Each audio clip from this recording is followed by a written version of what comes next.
Hi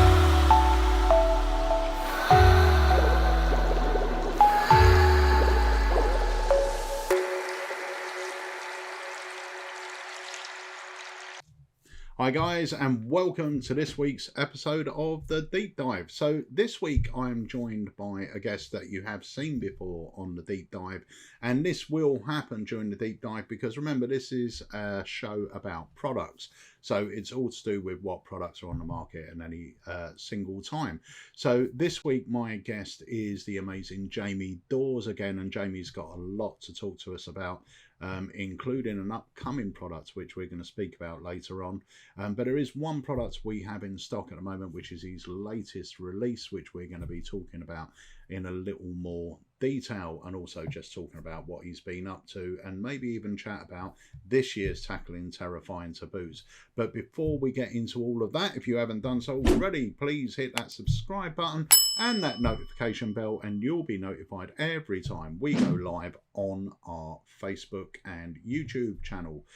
So anyway, without further ado, let's introduce our guest for today, the amazing Mr. Jame Daws. Jame, how are you, my friend? I'm very well, thank you. Thank you for having me back again. Oh, you're always welcome on the Deep Dive. In fact, we have spent time together this week because you actually helped us film in a trailer for a new release, which is not a Jame Daws release. I'm hoping This is going to be released later on this month, so this should be this month's major release, actually, and it's a trick by Paul Fowler. We won't talk any more about that, apart from the fact that for the last 2 days you've been editing the trailer. Yep, we've been doing the trailer. We went out on it was Wednesday, wasn't it? We went out Wednesday and we did I think we got about 5 different performances, which was awesome, and we got some great reactions. It's a killer trick. I actually have an advanced copy just there, which I can't wait to go out and perform. If you're a worker, it really is a trick for workers. And if you're a hobbyist, having this with you, people will not expect you to have it. It really is a killer thing to have. Yeah, and it's... Well, I don't know if we spoke about this before, because you're obviously really known for the bizarre stuff now. But you are a close-up magician as well as being a stage magician, doing regular standard close-up magic as well. And the trick we were talking about that we were filming the other day is a commercial effect for magicians. It was designed to work at gigs or out and about when you're casual. But we're not going to talk about that anymore because it's not about this effect. We will speak about that on a later deep dive. We're here to speak about you. So you've got an effect that we've got in stock, which came out maybe about a month ago, 6 weeks ago, called Polaroid. Yes, yeah. This little one here. This is my own copy. We've been selling out of that. Every time we get them in, we sell out of them. So we've ordered quite a few batches from you. And once again, this follows what people have grown to love about you. It's a good storytelling effect. It's got a spooky story. The props are always great that you put together. And this was something, as a lot of your effects are, they sort of stem from ideas that were used in things like the Tackling Terrifying Taboos. And you build on those ideas, because what a lot of people don't realise is that for every Tackling Terrifying Taboos, you're working on that for about 9 months, on and off. You are putting ideas together. Yeah, in fact, in the bookcase behind me, there are a couple of things already that I've been working on for this taboo. So these blocks here, this is a trick that I actually need to remake these. So this is the prototype version, but I've come up with a better way of doing it. So those will all need to be repainted, and then the letters re-put on, but they're like an old Victorian thing. This doll up here is like a thing that I want to do something with in the future, because I like just creepy things. And then this down here is not quite finished yet, but this is a falling shelf gimmick. So it's a way that you can have a structure that you can put up anywhere. So if you go to someone's house and you're doing spooky stuff, if you've got a stage show and you want to put it around the area, if you're doing a Fright Night at a restaurant, which I always do, you can just pop this up, and whenever you want, you can hit a remote control and the middle shelf will collapse. So a lot of this we've been planning this for a long time as it is. Well, there's something else that's happening as well that's really exciting, and for anyone that lives near Kent or can get to Kent, this is something that's planned to happen around Halloween. Now, a friend of mine has just opened a beautiful little venue in Folkestone, and it's they have things like silent discos in there, and you've got to see this place. When you walk in, it looks like a theme park. They've done it up beautifully, and bearing in mind Debbie, who owns it with her partner Mark, Mark was a TV art department guy. I mean, Mark's incredible, absolutely incredible. And this place looks so funky. It looks very, it looks like you're walking into an old fairground. And me and you went up to visit them a few weeks ago, and we pitched the idea of doing a live run of Halloween shows, which they literally jumped at the chance of doing them because Debbie, who owns it, was she's been involved in TV and magic. She was the producer on Impossible. She's been Darren Brown's producer, so she's she loves magic and she loves spooky magic, and they jumped at the chance. And so this is something that we'll speak about nearer the time as well, but it's a small venue, so there'll be very limited tickets available. But what we're going to do is we're going to send out an email to our mailing list or people in a localish area nearer the time and give people an option to get the tickets before anyone else. But you've been working on that as well.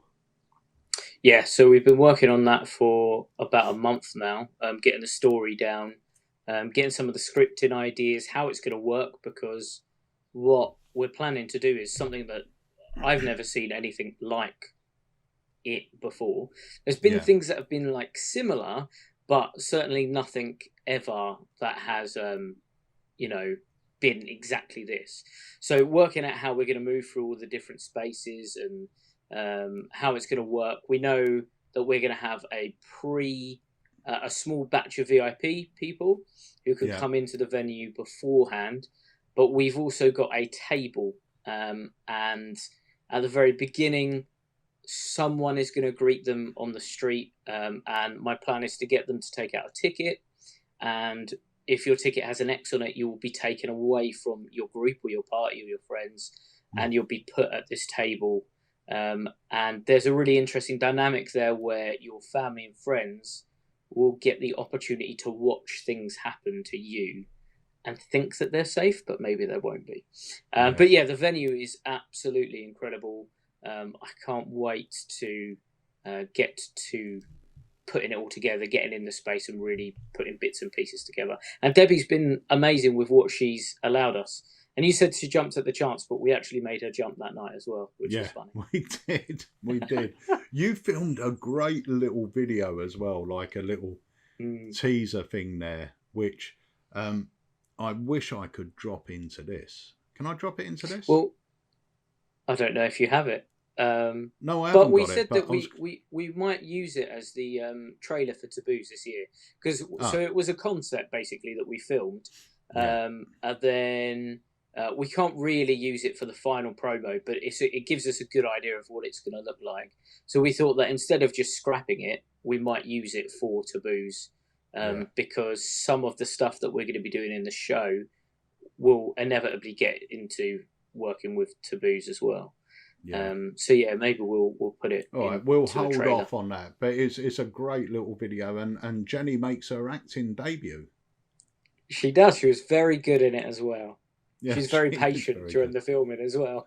But it's great. I mean, this is such an exciting thing because I know, me and you speak quite regularly, and I've known you for a long time, and this is always something you've wanted to do. You've always wanted to put on a little Halloween show and have a run of them. And, I think the venue's perfect. I think the fact that it's going to be a very intimate, it's a very intimate setting. And I think this is going to be great. I mean, I know I'm most probably going to be helping out anyway, so I'll be there every night.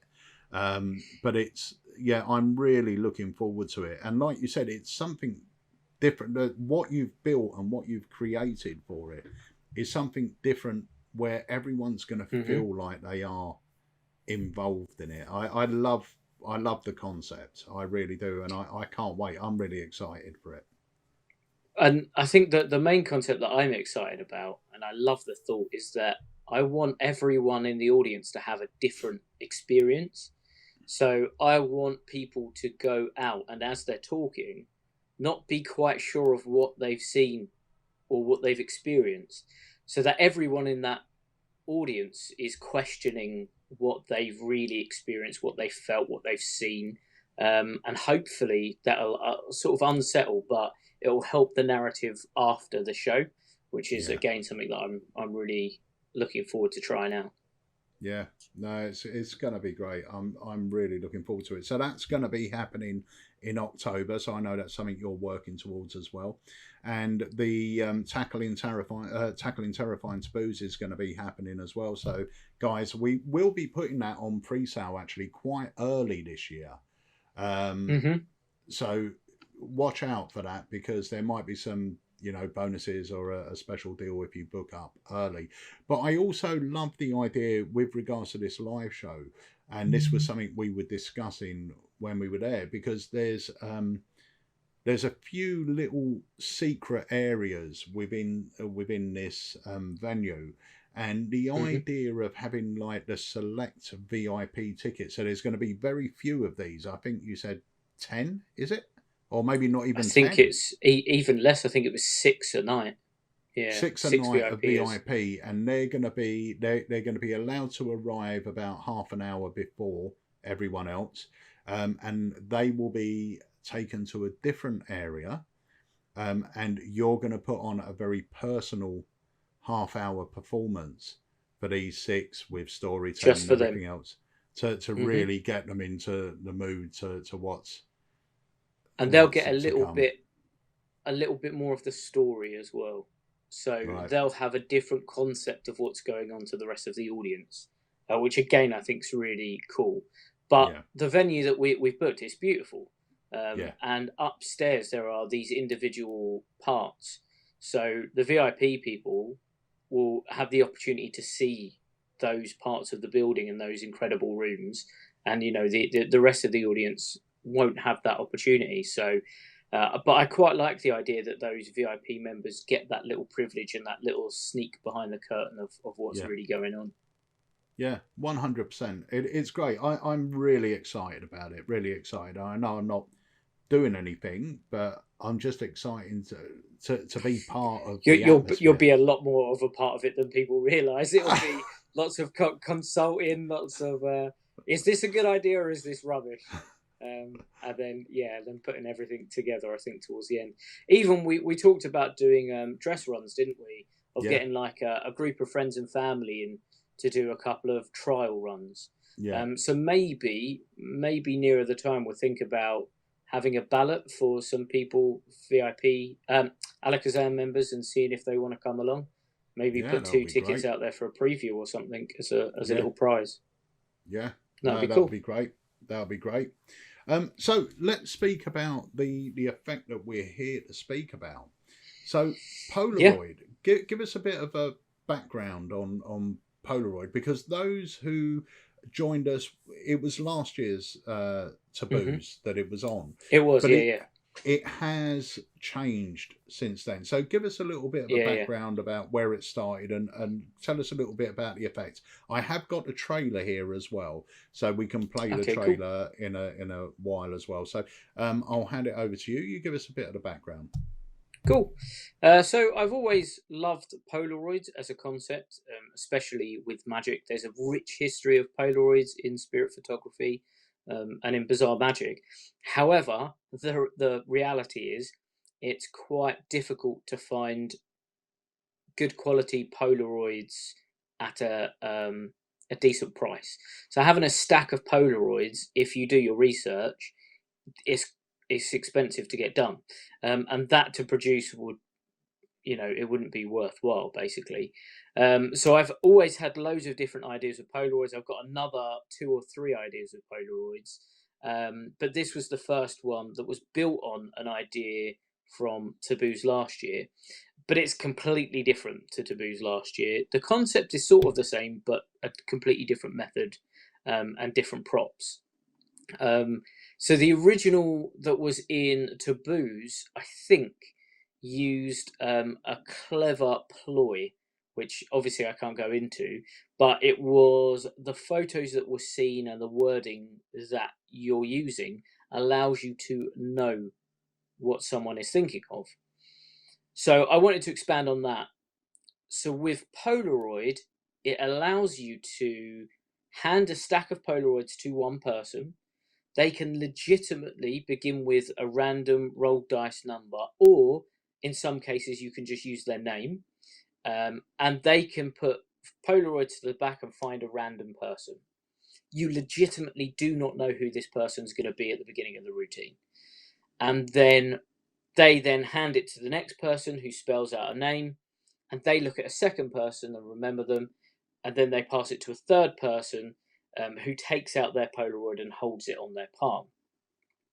And then during the development of the story, you can then reveal who the first spectator thought of. The second spectator has an old newspaper article. When they open it up, their person is on that. And then the last person, the person that they had in the photo, actually disappears. They're no longer in the picture. And of course, everything can be looked over on the table, everything's spread out, there is no other person there. So it's a 3-step routine that's designed for parlor, stage, or close up if you're at like a restaurant and you're doing a fright night. Completely self-working. The method is on a theme of Peter Nardi trick called the butterfly effect. All I've done is found a way to manipulate the stack, if that makes sense, so that the audience member is actually only using what they need for their performance. Which is why at the beginning you legitimately don't know what that first person is, but you can then reveal it afterwards. So it's very, very well thought out. The props are, I'm so glad that I've managed to find someone that did it. I worked a really long time on it with the company. I basically said, I want Polaroid looking props, but they need to be sustainable. They need to be something that lasts a really long time. And then we went backwards and forwards with different thicknesses of stock to try and make them look as authentic as we could. And this is what we ended up with. So to have a trick, I think it's the only trick I've seen on the market where you get a stack of 20 Polaroids. One of them has a little secret employed, as well as a newspaper article for this sort of price. It's something that you wouldn't find.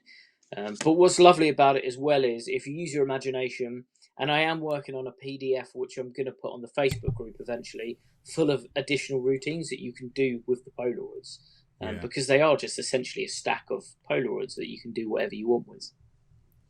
But I must admit, for an effect that we were releasing a while ago, I was looking at getting Polaroid photos for it.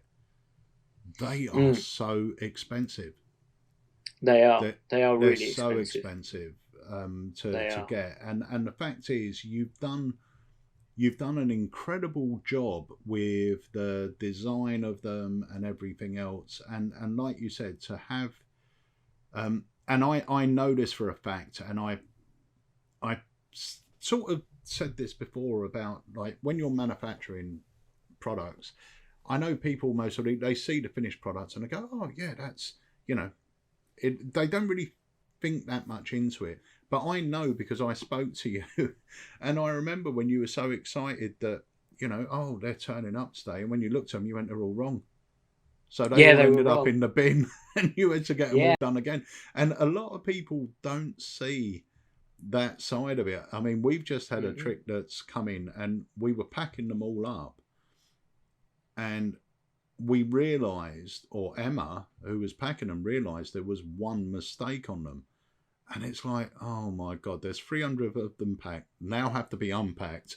We have to get an extra bit reprinted, put in. And it's people don't see this side of it, that sort of, you know, going for perfection, really. And sometimes we order stuff, we get into it, it turns up and it's just wrong, and it just don't work, and it gets binned, and you know.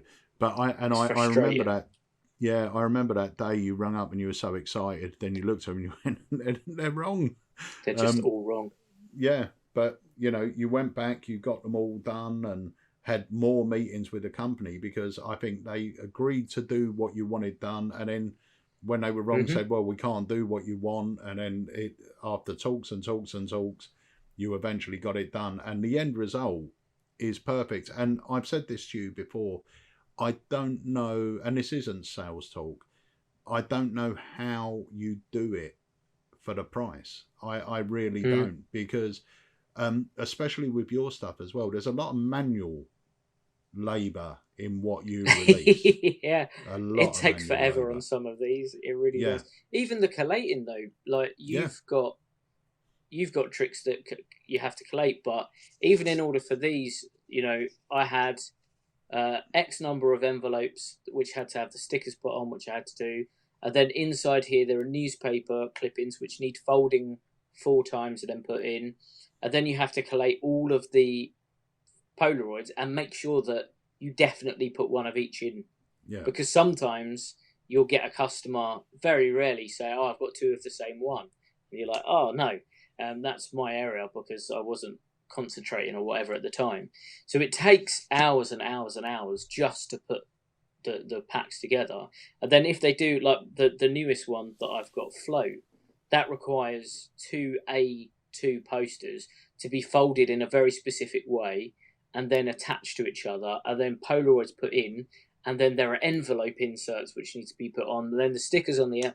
It just takes hours and hours and hours. Yeah. But again, I don't do it for, and I know this really isn't sales talk, I really do mean it. I don't necessarily do it for the money. That's why I want to try and keep all of my products below a certain amount.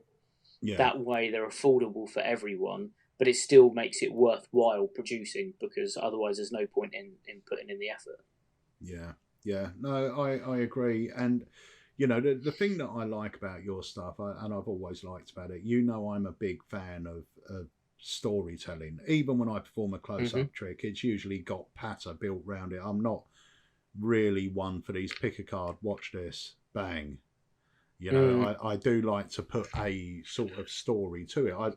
I think I just like to talk, basically. And that's what I like about your stuff. The stories are always interesting, and you do a lot of research on the stories, and you try and make them, or at least try and get some sort of fact built on them. So, you know, which I really like. So I think we should take a little look at the trailer. Oh, go for it. Okay. So, ladies and gentlemen, here is the trailer for Polaroid.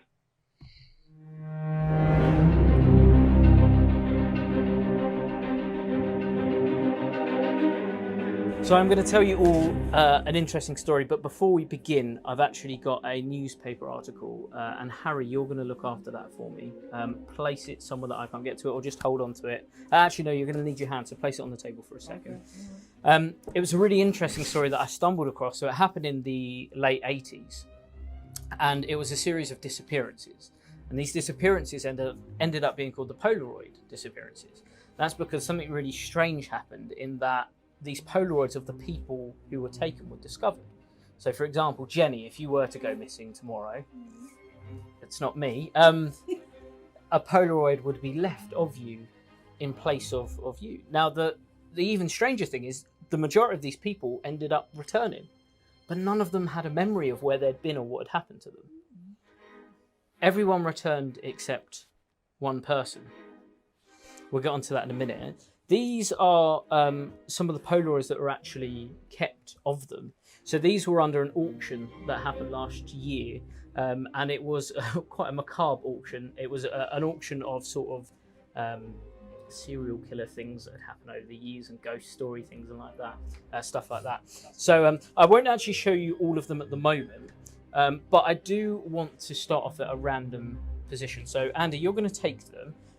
And we're going to start with your name, since this is all about names. So what I want you to do is to take them, keep them face down, and spell out your name one letter at a time with the picture to the bottom. Good. Now turn them to face yourself. Yeah. And look at whoever's on the face. Yeah. Good. Can you remember who that person is? Yeah. Good. Now what I want you to do is to spell that person's name one letter at a time to the back. Pass them over to Harry. Mm-hmm. Harry, whoever that is on the face, can you remember that person for me? Yeah. Remember as much detail as you can. Remember whether it's male, female, what they look like, what they're wearing, the environment around them, stuff like that. Good. Okay. And can you spell that person's name one letter to the back for each letter? Happy. Good. And then pass them over to Jenny. Jenny, can you look at whoever that person is? Can you remember the name and whoever in the picture is? Now, I should have also said there may have been 2 or 3 people in the images. Whoever looks like the person, that's all fine. Okay. Can you hold them face down for me, Jenny? Good. I'm going to take them here. Can you place your hand out for me? Good. I'm going to leave your one on the palm of your hand for a second. Now, you might not have seen all of these, but we can actually have a look at some of them. Now, don't indicate who it was that you were looking at, but I'll actually leave them all sort of here for you to look over. Good. Now, the interesting thing was there are 3 people of significance in this story. The first one was Luke. Who was it that you saw? Yeah, Luke. It was Luke. That's really strange. See, Luke was the witness. He was the only person that had an idea of who had done this, the only person that had some sort of memory. And they said that apparently this was a woman that had done this thing, not a man, which was quite strange anyway. And he gave a name as well, but she was never found. She was never ever found. In fact, this person that he had dreamt up wasn't a person at all. It wasn't a thing. The other person of significance was George. See, George is the one that was never found. And the interesting thing about George was they discovered later on that the person who was taking these people, it was like a cult. And what they were doing is they were putting them through some sort of ritual to find out whether God had accepted them or the devil had accepted them. If God had accepted them, they'd put them back into society. If the devil had accepted them, then they were murdered and taken away. Who did you think of? It's George. Yeah. Now, it's interesting that you landed on George because I gave you the newspaper article at the beginning. Can you open it up? That was a newspaper clipping from the time that came with these photos. That's why it was interesting. Turn to the other side. Can you see there's one person on that? The one person that didn't return was George. And the really interesting thing about this whole thing is they said that this woman, Luke said that this woman was called Meredith and that she was there, but it turns out that it wasn't real. She didn't exist. He must have just dreamt it up. Who was it that you saw, Jenny? But Meredith wasn't real. She was just dreamt up. She didn't exist. Is that who you saw in your photo? Yes. Have a look. There was no one there called Meredith. You're seeing things, that is scary. And that's the story of the Polaroid disappearance. That is spooky.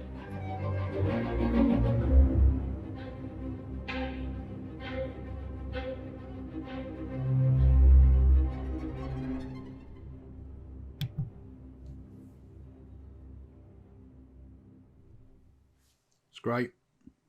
Spooky. Lovely effect. It's a great story, though. I really like the story.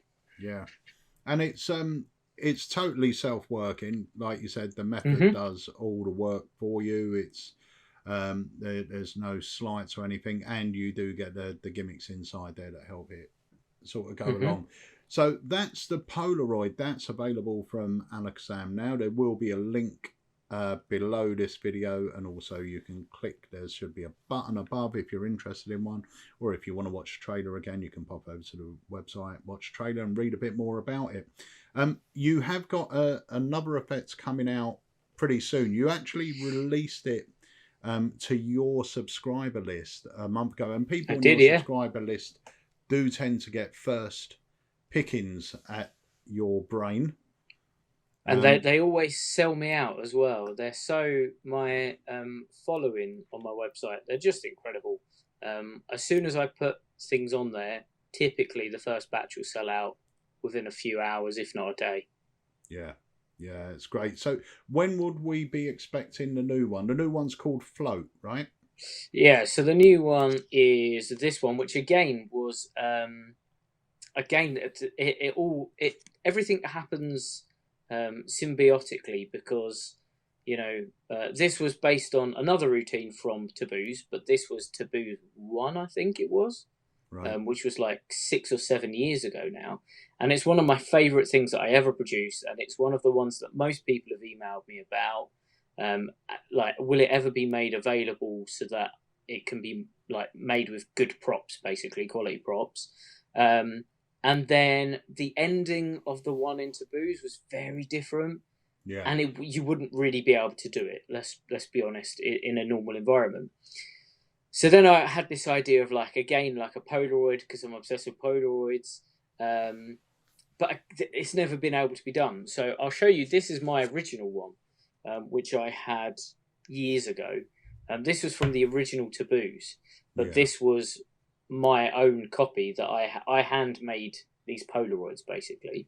And then I found out about the Polaroid, and that I could have Polaroids produced to a good standard. So these are the new Polaroids made by the company. So these are the same quality Polaroids that you get with the Polaroid, but now there's also this gorgeous quality gimmick.